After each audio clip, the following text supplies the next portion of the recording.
بالله من الشيطان الرجيم بسم الله الرحمن الرحيم لیکن اللہ نے انسانوں کے اندر ایک ترتیب رکھی ہے کہ اسی ترتیب کے اوپر تم ازدواجی تعلقات قائم کر سکتے ہو، اور اگر اس ترتیب سے ہٹ کر اگر تم تعلقات قائم کرتے ہو تو سمجھ لیجیے زنا کہلائے گا۔ اگر انسان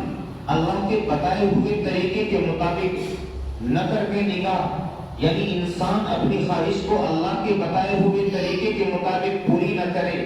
بلکہ اس کو دوسرے طریقے سے پوری کرے گا، وہ تمام کے تمام طریقے چاہے زنا کے زمرے میں آئیں گے۔ لیکن اگر یہی کام انسان نکاح کے بعد کرتا ہے تو اللہ تبارک و تعالیٰ نے صرف اتنا ہی نہیں کہ اس کی خواہش پوری ہوگی، اتنا ہی نہیں بلکہ اللہ نے اس کے اوپر بے انتہا ثواب بھی رکھا ہے۔ صرف تم نے نکاح کیا ہے، یقیناً اس کے تمام اخراجات تم کو برداشت کرنے پڑیں گے، اس کے بچوں کی پرورش آپ کریں گے،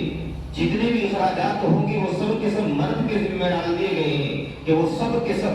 مرد حضرات پورا کریں گے۔ لیکن ایک جماعت دنیا کے اندر ایسی بھی پائی جاتی ہے، مغرب کے اندر ایسی جماعت موجود ہے، ایسے لوگ موجود ہیں جن کو آپ انگریز کہہ سکتے ہیں، کہ جن کے یہاں نکاح کوئی چیز نہیں ہے، ریلیشن قائم کرنا ان کے یہاں کسی طریقے کا کوئی بنیادی انتظام نہیں ہے، نہ تو کسی فورس کی طرف سے نہ حکومت کی طرف سے کوئی ایسا انتظام کیا گیا ہے، بلکہ جو ان کی مذہبی کتاب تھی اس کتاب کو بھی تبدیل کر کے رکھ دیا گیا ہے، اس کو رد و بدل کر کے اپنی مرضی کے مطابق زنا کاری کرتے ہوئے گھوم رہے ہیں۔ الحمدللہ اسلام کے اندر یہ نظام پایا جاتا ہے کہ انسان سب سے پہلے نکاح کرے گا، اس کے بعد ازدواجی تعلقات قائم کرے گا۔ لیکن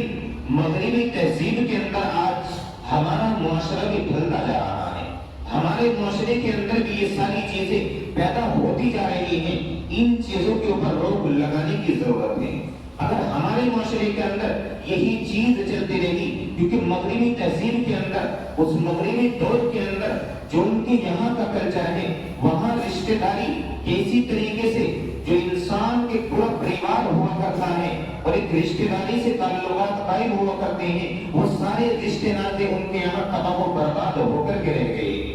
کس وجہ سے؟ صرف اس ایک زنا کی وجہ سے، کیونکہ ان کے یہاں زنا بالکل عام سی چیز ہے۔ ان کے یہاں بیٹا ماں سے زنا کر رہا ہے، یعنی اپنی خواہش پوری کر رہا ہے، اسی طریقے سے بیٹی بھائی سے غرض ہے کہ کوئی کسی سے بھی کچھ بھی کر سکتا ہے، کوئی روکنے ٹوکنے والا نہیں ہے، اپنی مرضی کے مطابق وہ جس سے چاہتا ہے جس سے چاہتی ہے اپنے تعلقات قائم کر سکتے ہیں۔ وہ ان لوگوں کے یہاں ہے، اسلام کے اندر یہ ساری چیزیں نہیں ہیں۔ لیکن آج یہ ساری چیزیں مسلمانوں کے اندر بھی پائی جا رہی ہیں، اسلام کے ماننے والوں کے اندر بھی یہ سارے واقعات رونما ہو رہے ہیں کہ بھائی نے بہن سے شادی کر لی، ایک دوسرے سے ریلیشن قائم کرنے لگے، ان کو یہ نہیں معلوم کہ